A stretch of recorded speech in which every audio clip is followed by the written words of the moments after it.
Welcome everybody to the, I guess this is the last panel of the day, if I'm not mistaken. This is the Battery Metals panel.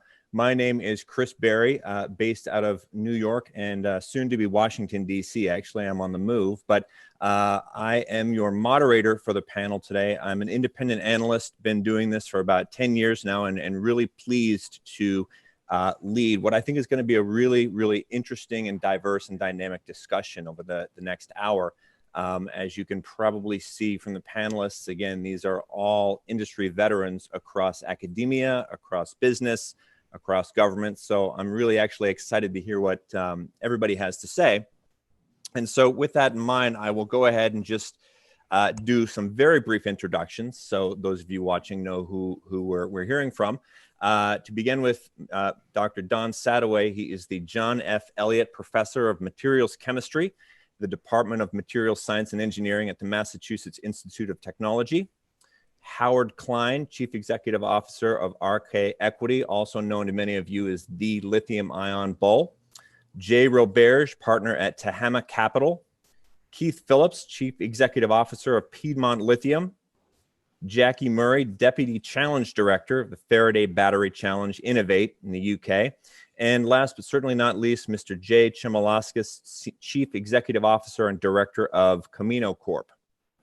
So with that, again, you know, look, there's a lot that we can talk about today. I believe we're going to be taking some audience questions towards the end. But as I was getting this together and thinking about themes and questions, I really think we can talk, well, we could talk all night if we wanted to, but really focusing in on, I think, what a lot of people are concerned about right now geopolitically when you talk about supply chains, on the company side, when you think about capital accumulation and capital allocation. Of course, ESG is another very, very hot topic that I'd like to discuss.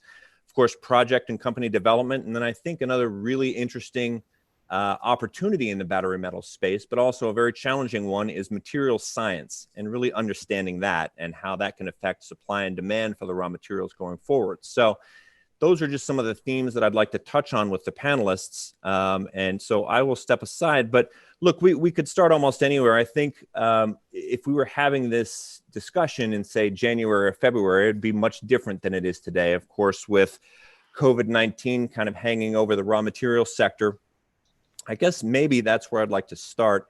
With respect to the battery supply chain, how do you think, I think we know how COVID-19 has affected things to date, but going forward, you know, Howard, why don't we start with you? What are your thoughts on COVID-19 and its impact on the supply chain? Perhaps start with lithium, whatever you're comfortable with.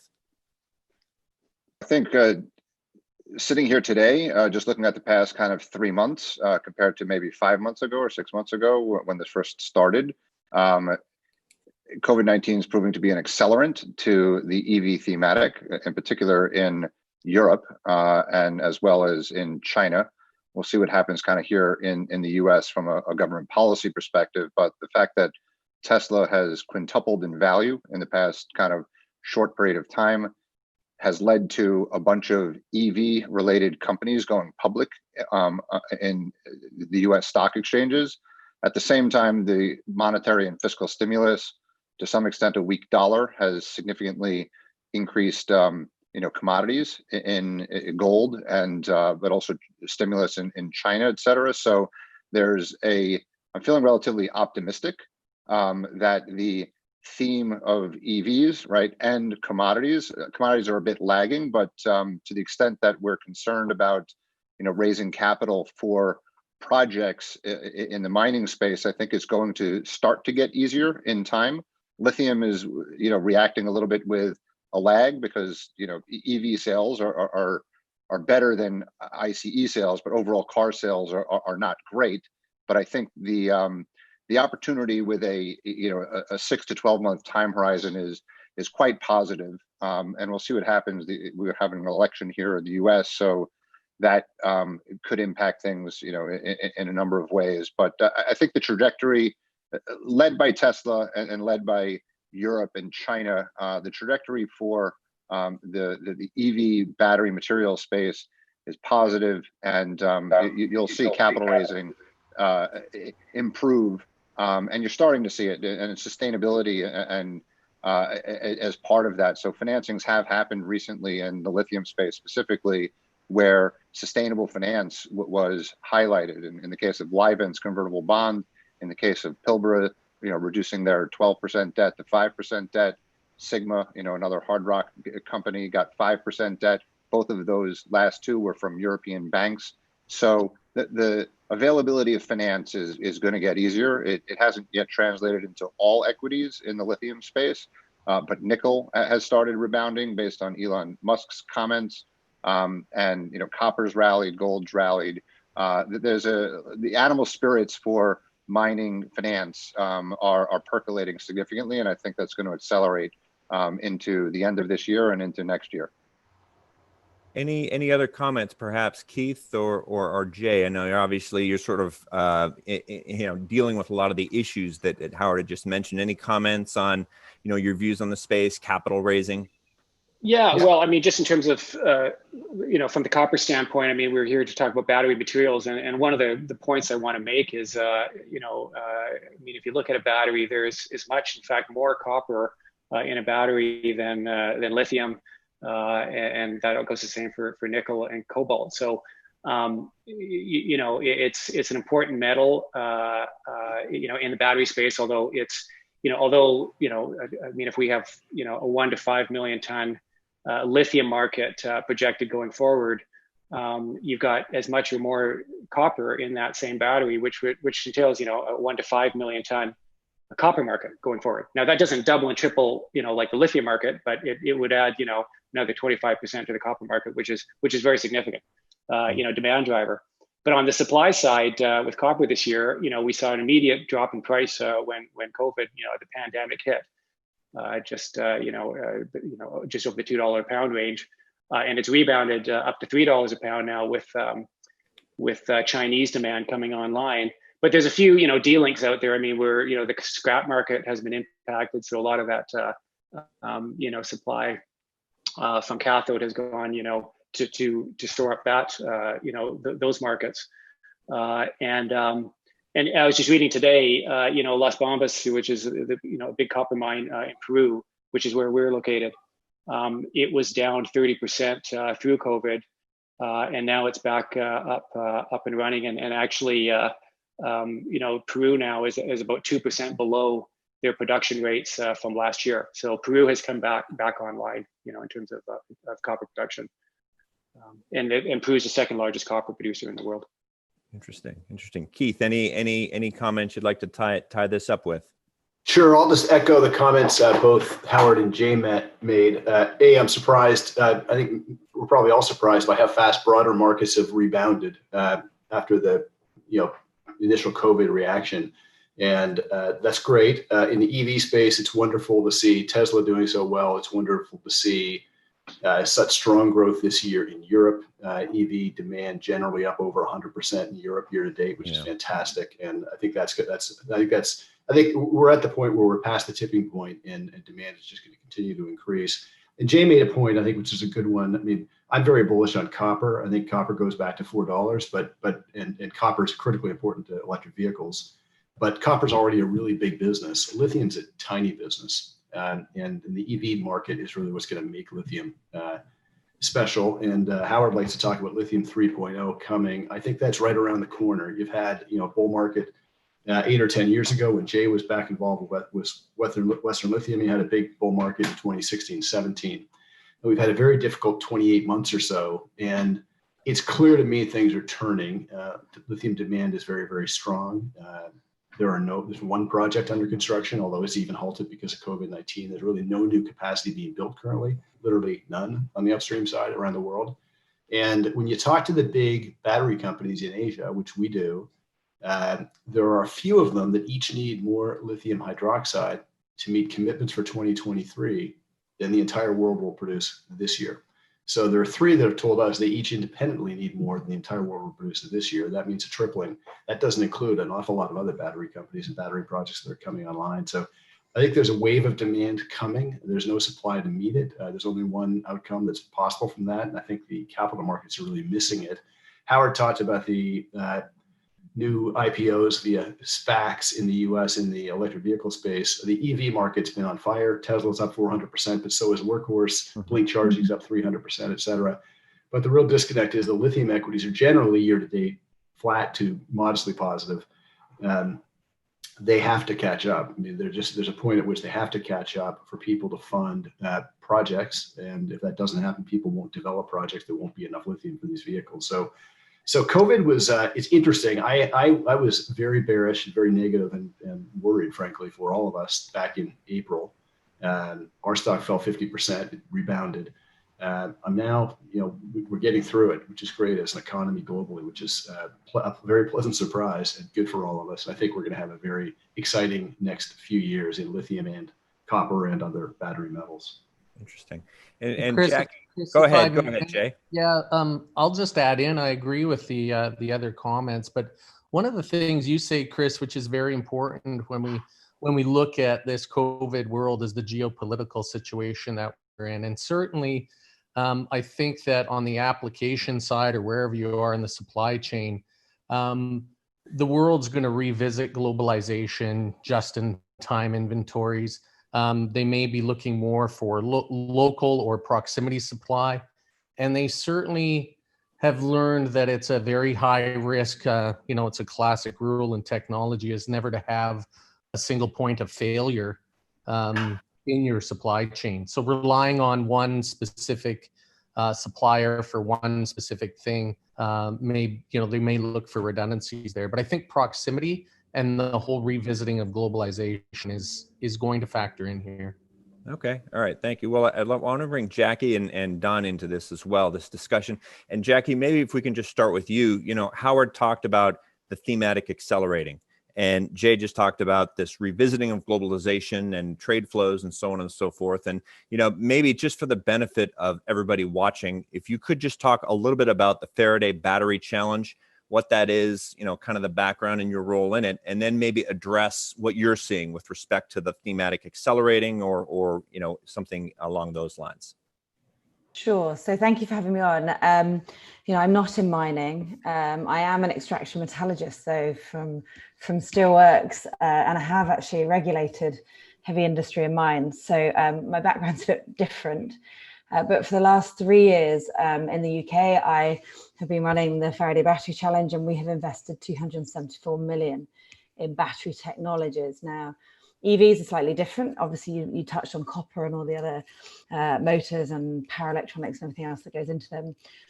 But ours has been very much based around that. And it was being based, as Don will appreciate, with the Faraday Institution. And that's an academic institution. It's virtual. It brings together 22 of the universities in the UK to work very much on applied science. So really trying to answer some of the questions that the industries have. And I was even in, Don, you might know Professor Claire Gray in Bolivia, looking at lithium in Bolivia at a Chilean, Bolivia and Argentinian conference last year. That feels a world away with COVID. We also spent 88 million on collaborative R&D and mid-technology readiness levels, so taking the science from the laboratory benchtops through to prototype level. And this year we'll be opening a 200,000 square foot flexible prototyping and scale-up facility, which will run at gigafactory rate. And as an ex-steel worker, I can tell you can run all the R&D in the world, but when you run your first full order through, it does tend to go wrong. And actually it's great to have a centre where engineers and that ecosystem across the whole of the UK can sort of play together to get some of that right. It also gives you a very fundamental piece in the battery industry, and that battery manufacturing is very continuous.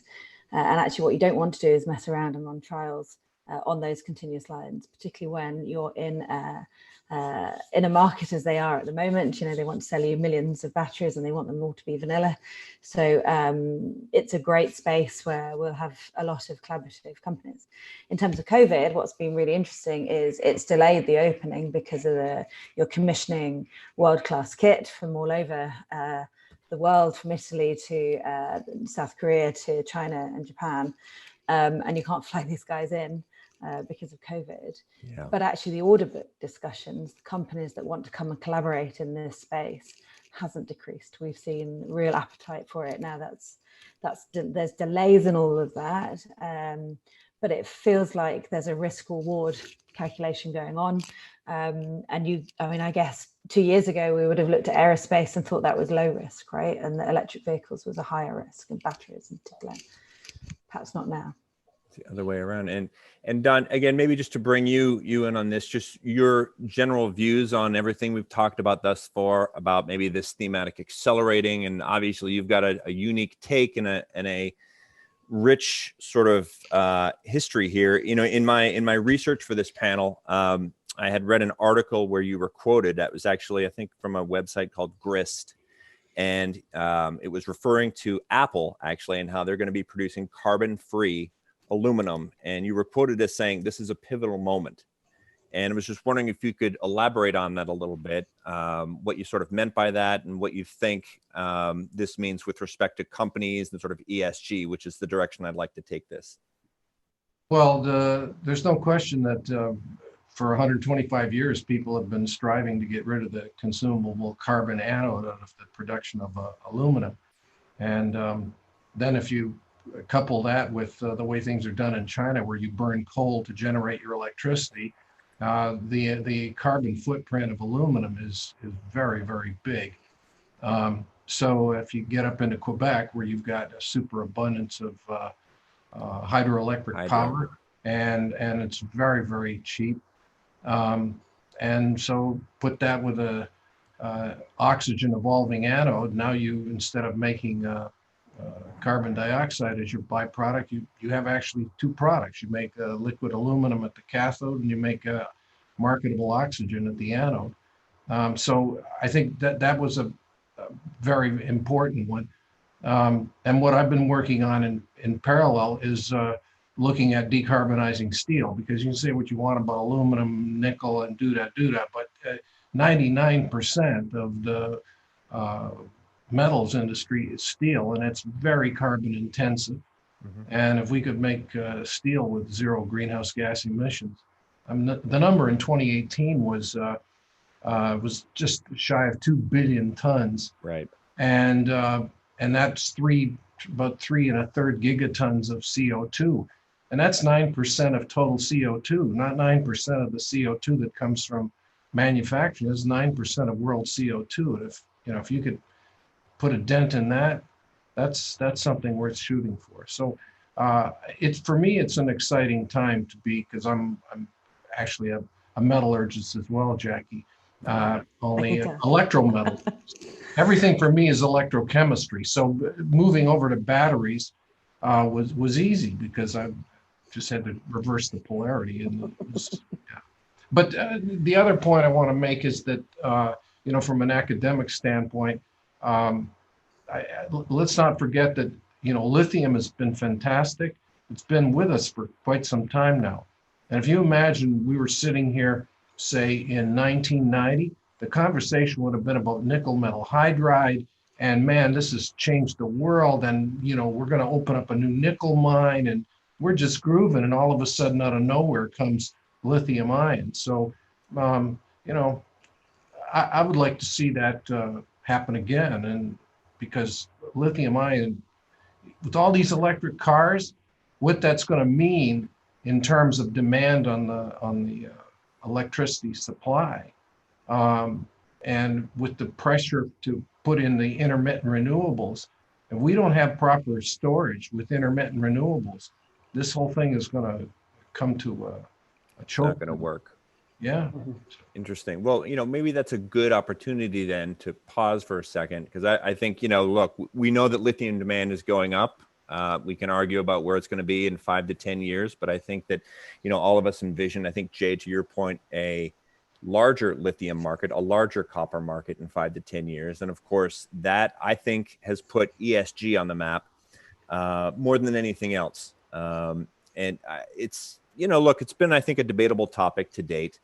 There was an article in the Financial Times a few days ago. It was an op-ed, and I think the title, I have it right here, actually. The title of the article was "The Appeal of ESG Investing is for Dupes Only." And of course, you know, as an individual such as yourself or as Keith, you know, running a specific company, that just doesn't cut it for you, does it? So, you know, Jay Chmelauskas, maybe if we can start with you. I mean, I'd just be interested in your thoughts in terms of ESG and how you incorporate that in your strategy for building out the company. Yeah, sure. So obviously we have an ESG strategy. Well, not obviously. I mean, we're developing an ESG strategy at the junior mining level. But ESG, I don't know who the article, you know, who wrote the article in the New York Times, but it is not for dupes. In fact, I think the person that's writing that is a dupe for saying that. Yeah. It's for the biggest, you know, companies in the world that want to be successful. And not only that, it's the biggest investment funds in the world, the BlackRocks of the world, that are requiring, you know, an ESG strategy to be successful. And when I look at ESG too, I mean, it's just like, you know, Don was saying with these new, you know, electrolytic technologies, you know, to convert to metals. I mean, that is the future, you know, where your byproduct is oxygen and liquid aluminum. And you know, you're talking about taking away, you know, with that technology, you know, 9% of the carbon emissions just for steel. And Don, you're probably involved with this company, but there's a company out of Boston, you know, that's doing that for steel. You mean Boston? Boston Metal, that's right. Yeah, you I've know, heard. I mean, and Bill Gates is behind that. I mean, the biggest, you know, you know, I forget the name of his innovation fund, but so the you know, the biggest and smartest, you know, groups in the world are behind this ESG, you know, technology. You know, we're seeing it in the mining industry. We're seeing it, you know, and we, you know, will see it and start seeing the lithium industry. I mean, one area that I've seen where you know it's connected to two top producers is the Atacama Desert, and in the Atacama Desert you've got a real issue with water, and you've got some of the biggest mining, you know, the biggest mines in the world, Escondida, Spence, Zaldivar, that have been mining there for decades. You also have the world's largest lithium producers. There's two of them, you know, Albemarle and SQM. And so, you know, to give you an example of how important ESG is to major global producers like BHP, you know, they've decided that, you know, if you just read in the news this last month, they've terminated their energy contracts with their coal-fired energy producers this month. It cost them $800 million. And they're doing that in favor of renewable energy, you know, so that they can meet their zero emission goals, you know, by 2030.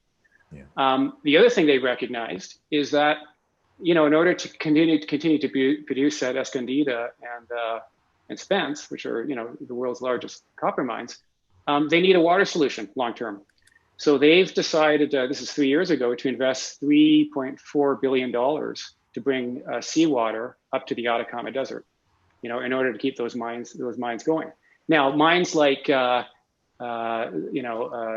Zaldivar don't have that same solution, you know, in place, and they're nearing the end of their mine life. So, you know, for these reasons, you know, that mine will probably run its course by 2029, you know, the end of this decade. But if you look at SQM right now, I mean, SQM is in a position where they want to, you know, increase production from, I think they're at about 70,000 tons now to 120,000 tons. So almost double. You know, you would assume that the grades would drop there, so probably requiring almost double the water requirements. And the big question there is, I mean, no one really cares about, you know, mining salt water and evaporating it. But the real question there is whether these aquifers are connected to freshwater aquifers, you know, on you know, surrounding these lagoons where the flamingos and such live. And so, you know, that's the question: are they connected? You know, if you pump you know, a ton of salt water from the center of the Atacama, does it impact a ton of fresh water, you know, on the where it's recharging, right? And so these are, you know, these are just, you know, questions and things that, you know, the lithium industry and the largest, you know, lithium producers will have to sort of consider, you know, what the solution is. Maybe it doesn't matter, you know, or maybe, you know, pipelines to recharge, you know, some of these aquifers so that they don't impact, you know, the fresh water, you know, the back. But the point is you know, as ESG becomes a requirement for companies going forward, we need that for, you know, these large investment groups and small investors to follow suit. You know, where we are in Peru, Camino Corp water, you know, to. Jay, you're breaking up a little bit on us. I don't know if that's just me. No, Okay. no, it's us. No, it's on his end, I think. Yeah, he's frozen. Yeah, Jay's cutting out. All right. Chris, do you want me to just to jump in? You know for what? a I was going to follow-up? say, Keith, if you could jump in, I'd love your take, because you obviously have this deposit. It's in the continental United States. It's a strategic mineral. I mean, you know, the history is well known. I'd love to get your take and what you're seeing. And then Howard, you know, you and I we've crossed paths all the time for years and talked to a lot of investors. And I'd love to get your take on what investors are saying to you about ESG. So with that, Keith, why don't you lead us off? Sure. So Jay was on. Jay covered a lot of the ground I want to cover. He's very much on the right track. I mean, ESG matters to all of us, and if it didn't matter to you, it matters when it matters to your investors, and it matters to your potential customers. So we've heard from day one how important ESG is, and a lot of the surrounding issues are to big OEMs, global OEMs. Certainly the Americans, but we first heard it from a couple of big German car companies, Yeah. and in their case, they were focused on transport distances and how far a lithium molecule travels today from, say, Argentina into North Carolina, over to Japan, into Nevada, over to California, 25,000 plus miles. So that's an important issue. So the OEMs care, investors care, we care.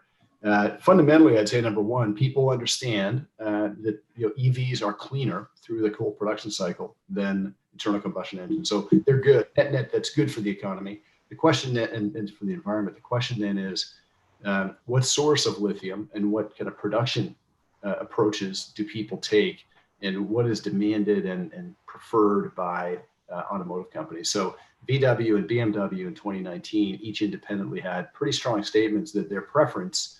They both want lithium hydroxide, and they both expressed quite clearly they prefer to get their hydroxide from spodumene sourced material, and for sustainability reasons. They both made the point that in their view, and Jay was talking about the issues in the Atacama Desert, which are very significant. In the Atacama, the massive, very high quality, low cost lithium producers, but I think the reality is they'll be unable to grow. There have been some bears on this sector who have assumed that SQM and Albemarle would be able to grow in the Atacama to an unlimited extent to meet all the future demand. Just will not happen. Zero chance of that happening. So the world will need a lot of lithium from other places. If big companies like VW and BMW don't want material from brine, that's an issue. Others will follow that. So I think that favors more, that favors other kind of conventional quarrying operations like ourselves. And we are in North Carolina, as you say, Chris. We're 30 miles west of Charlotte. We're just immediately east of what we describe as Auto Alley from Michigan down to Alabama, where, with the exception of Tesla, virtually all the automotive, battery, and cathode activity is happening in the U.S. The vast majority of it is. So we're very, very close. And we could imagine taking our hydroxide from North Carolina and shipping it 10, 20, 50, 100 miles to a cathode plant, to a nearby battery plant, to an automotive plant. We have many auto plants very close by. That, I think, is a great benefit that people are focused on. And before COVID, and Jay Roberge talked about localization of supply chains, which relates to this. We heard very strongly from one of the big German car companies directly saying they were particularly intrigued with our location, and this applies to some others as well, because they want local supply for everything. Even before COVID, they want to buy their steering wheels locally and their tires locally. They don't want all the risk and cost and environmental impact of longer supply chains. So that's something we've been very focused on for some time. Howard, your thoughts on from an investor perspective? I mean, are you hearing more and more rumblings around ESG? Is this something that's really important to investors? Yes and no. I mean, yes, the momentum toward ESG is positive. There are definitely some skeptics out there that all of a sudden ETFs with ESG monikers. So it is very faddish in the investment world. The biggest thing as it pertains, I think, to mining is, from a smart hedge fund perspective, is are you willing to pay more for something that is more sustainable? And in aluminum, there's all this talk about green aluminum. I saw at the London Metal Exchange week, Rio Tinto, and there was all talk about green aluminum, but everyone was saying, yeah, but we don't want to pay any more for it. right? So you got to produce it. It may be more expensive, but the buyers are not willing to pay more for it. So is VW and BMW willing to pay more for green lithium? That's to be seen. But what I'd like to address, actually, Don, you brought up some very interesting points, that steel is just an enormous industry, and it's very dirty, and let's focus on kind of cleaning that up. Lithium is an extremely small industry, and there's a lot of inside baseball within lithium. You have clay opportunities, you have DLE opportunities. Everyone's and they all kind of look at hard rock, and they're saying hard rock has a roasting step, so it's kind of maybe less sustainable because especially in China where it's coal fired. But the reality is, to Don's point, you're going to need a lot more electricity. So it was very interesting to hear you say we need a huge amount, of batteries, energy storage batteries. So that's an underestimated demand.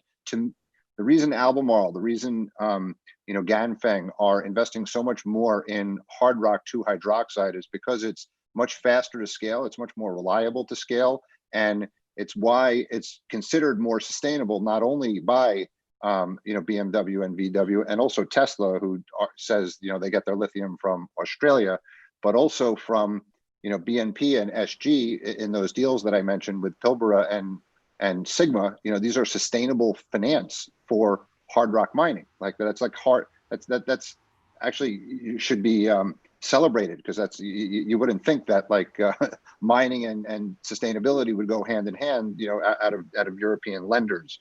So I think it's important, and banks are investors, right? So these lenders are investors, so it's important. But if you're just talking to kind of a New York hedge fund, he or she is not buying it, right? Until you show me that VW is willing to pay a price premium, for sustainability. And in the case of, let's say, Livent and Paul Graves, we've all heard his voodoo economics, right?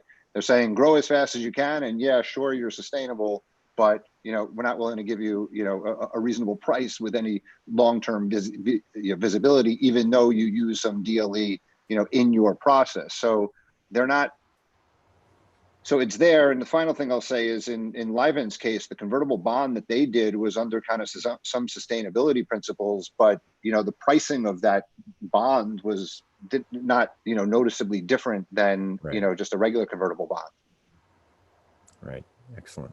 All right, Jacqui, any thoughts with respect to what you're seeing in ESG?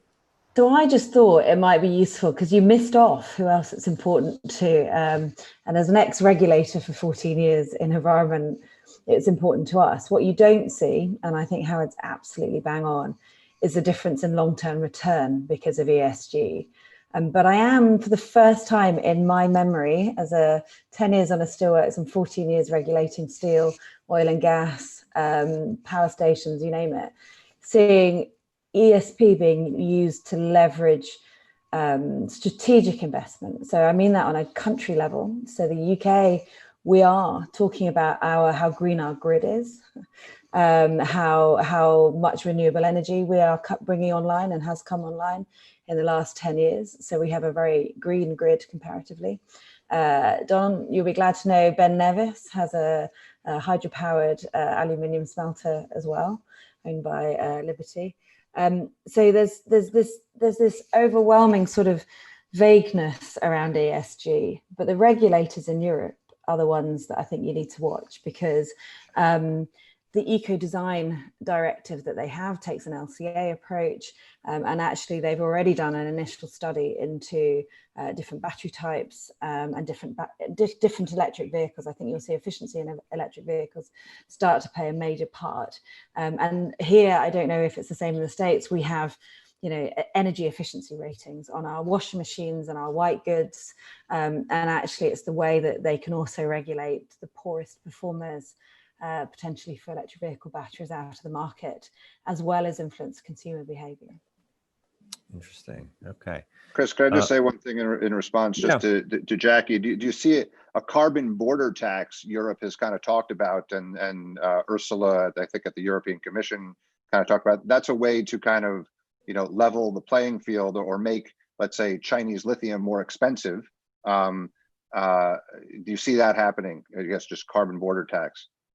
I don't think it'll be as blunt as that. That's why the eco-design approach is probably more likely. So having worked with European regulators for a long time on things like large combustion plant directive, they'll want to really take an evidence-based approach. And if they're doing and can agree life cycle analysis techniques that can help you judge your batteries for your electric vehicles, I suspect they'll use that as a regulation. So actually it means that if you are producing cells, which are very energy intensive, you know, the materials going into them are energy intensive, but actually the production of cells is also highly intensive. If you're producing them in very black grid countries, that will get factored in, and you can start to see how, if you are going to get regulated on it, so you're going to get exposed, basically. That's what the eco-design and the LCA does, is it exposes you for your actual cradle to grave or cradle to cradle sort of impact. Your consumers who are buying these things are buying them for a very specific reason. You know, as much as I love Teslas and I think they look fantastic, I'm pretty sure anyone buying a $100,000 car is buying it on their one, for the image, and two, because they want to demonstrate very, very well their environmental credentials. You find out then it's not actually that environmentally sound, and that there's alternatives now on the market and coming into the market very fast from automotive manufacturers. Then consumers are going to start to make choices, and I think that's the piece that's really driving the market here on the ESG. I spoke to a company who actually got mentioned a moment ago, and they were, for the first time in my 27-year career, we're talking about ESP as their USP, their price point. They could ask more because they had what they described as a net zero facility down in Argentina, and that was just like, seriously? I was quite surprised. It's one of those things that, as you sort of point out, it's vague and it doesn't really give you the return. But actually, I think long term, people are starting to expect consumers to bite back with the help of regulators in Europe. So, okay, great. Well, listen, we've had a question come in, and you sort of were tiptoeing a little bit around the political issue. I did want to talk about China and how we, compete, quite frankly, for as we build out these supply chains. And so maybe, shifting to that idea and that theme, the question that came in, and this is kind of interesting because we've got a very international panel here. We've got Canadians, we've got, UK representation, of course, Americans. The question that came in is if a Biden, if not a Biden, but if Biden does win in November and it's indisputable and, everything goes as according to plan, is that going to materially change U.S. energy policy around building these supply chains? And so, that's, again, a very specific question, and I wouldn't expect, Jay Roberge or any of you guys to necessarily have an opinion there. But, what do you think a potential change in leadership here in the United States does to, again, the EV thematic and perhaps cross-border trade with respect to allies? Any thoughts there? From my perspective, I don't think it will have a significant change. I think there's a lot of rhetoric, but I think that and Howard and some of our American friends would have a better perspective. But there's certainly a momentum behind what is already rolling, sort of say. Mm-hmm. And I don't think that that's going to change significantly. If we're looking at, the battery electric vehicle market as an example, there's no doubt in my mind, it's just talking, exemplifying the point with momentum. There's no doubt, I don't think, on anybody's mind here that this is stopping. Whether we have another pandemic, a big correction, there is just so many factors that are backing the transition to electric. In terms of the ESG component, I think that, everybody has to do their part and do the best they can. And human nature is that we will do better and continue to better and figure it out as we go along the way. But from a political point of view, I just, I think the sun's going to come up, maybe not in some American cities, but it will, and we'll get through it. Like Keith says, we'll soldier through it for sure. Great. And Don, I'm interested in your thoughts on innovation. Again, not necessarily with respect to if there's a new administration come November, but what are you seeing out there from the academic and I guess to an additional extent in the business world? I mean, we hear so much these days about innovation, and not just around batteries, but decarbonization. It's increasing. I mean, would you agree with that, or what are you seeing out there? Well, I think that there's attention being paid to the innovation. People realize that the issue is there's a departure here. I mean, from my perspective, I've always wanted to look at radical innovation. I did back in the 90s. I worked for several years on lithium polymer, but I grew tired of that. I didn't want to be part of that stampede. And if we want to see major change, we have to go for high risk, and this is something that with the ARPA-E division of the Department of Energy, they took big chances, and they said that the adjudication of the proposal would not consider the likelihood of success, but rather consider what would be the impact if successful. Because you can have projects that a portfolio of projects where 95% of them achieve their goals. They're all a success, and nothing's changed. You've made some incremental improvement to lithium ion. And the same thing in decarbonizing. The big three are metals, which is steel, concrete, and chemicals, which is a euphemism for petrochemicals. There's plenty of work to be done, and with an appropriate administration, you'd have the risk-taking funding, pre-competitive. I don't look for government funding to nurture a startup company, but to do the basic research where you're going to make a primary discovery. That's pre-competitive. You're not going to go to Wall Street and say fund my research. It's too long a time of flight for that. Mm-hmm. Agreed. Interesting. Let's see, where are we here? I'm just looking at a couple of these questions that are coming in. Interesting. Okay, so government support. Sorry. So the question that came in, actually, we don't have a nickel representative here, but obviously, I think Howard, you might have mentioned during the last Tesla earnings call, Elon Musk keeps referring to clean nickel.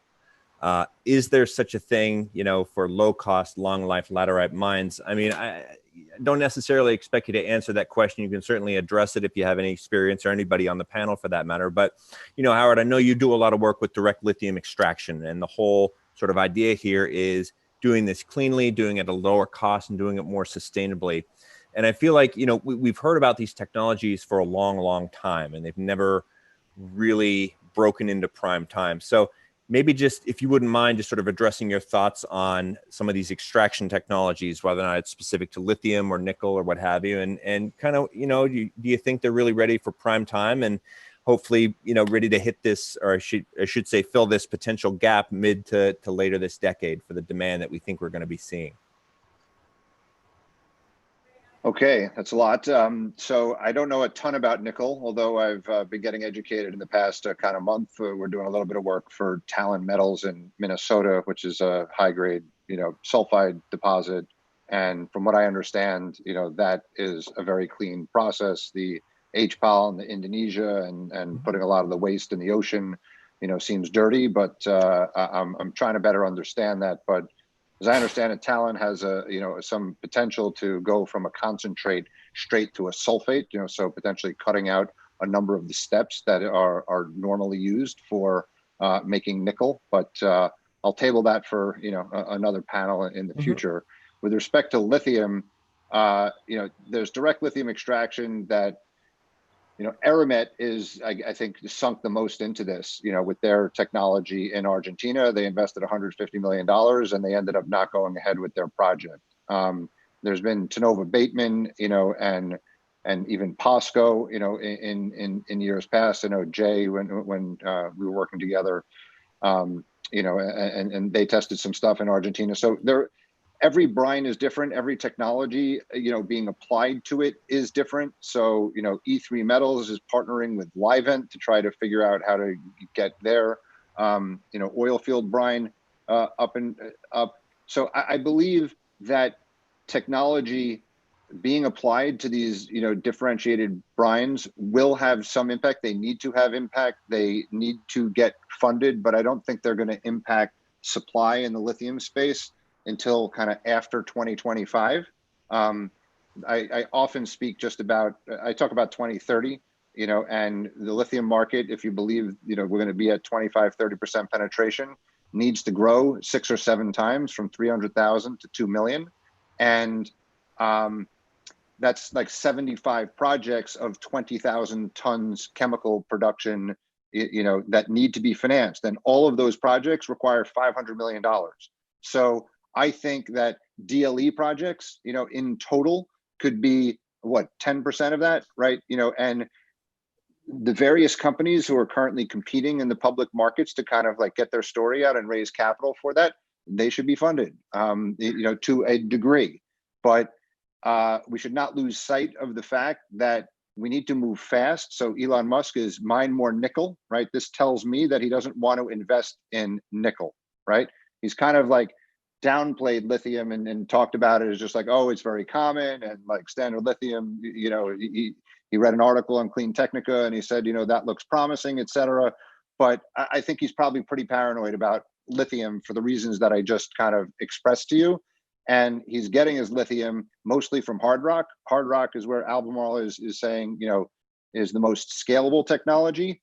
And there have been a fair number of failures. I just did this podcast, on Nemaska, and Tangshi with Kwinana. Even hard rock is hard, right? So, but it's the easiest, it's the most proven, and we need to channel a lot of energy to what is the most proven, what's the fastest, what's the most scalable, and in that regard, I think hard rock is where most of the lithium hydroxide is going to come from in particular, certainly through 2025, but even beyond that, I think of that, 2 million ton number, hard rock is probably going to be 60%, of that or more by 2030. So yes, invest in, direct lithium extraction, but like other things being equal, if you're an allocator of risk capital, right, or debt capital, if you have a clay project in front of you, you have a hard rock project in front of you, a DLE project in front of you, fund, the hard rock project, if it has, it's in a reasonable jurisdiction, from supply chain localization, makes sense. I just think it's easier, right? Got it. And so that's my thought on DLE. Okay, excellent. Well, listen, Chris, just let me give a comment on timelines too. So Don sort of touched on this in his first address, and he was talking about lithium batteries back in the 1980s or 90s. Well, I can go back to a brochure that I saw in the 1960s, and it was basically that lithium batteries, electric cars were going to take over. And it was. I read that brochure, and I could have written that same brochure in 2009 and 2010 when I was getting into lithium. It was incredible, right? So then in 2009, 2008 actually is when I got into the lithium industry with Western Lithium. I thought, okay, 10 years from now, Carlos Ghosh, 10% electric cars by I forget now, it's 2015, 2020.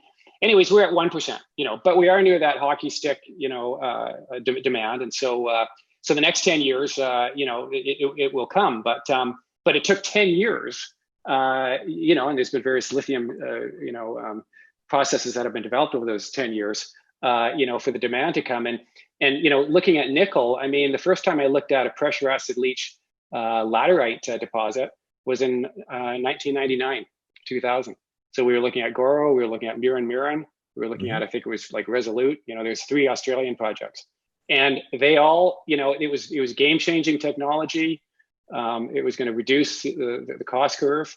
And I say was because it never quite did. There's a lot of startup problems and there's a few issues. And 20 years later, I think these technologies are paying off.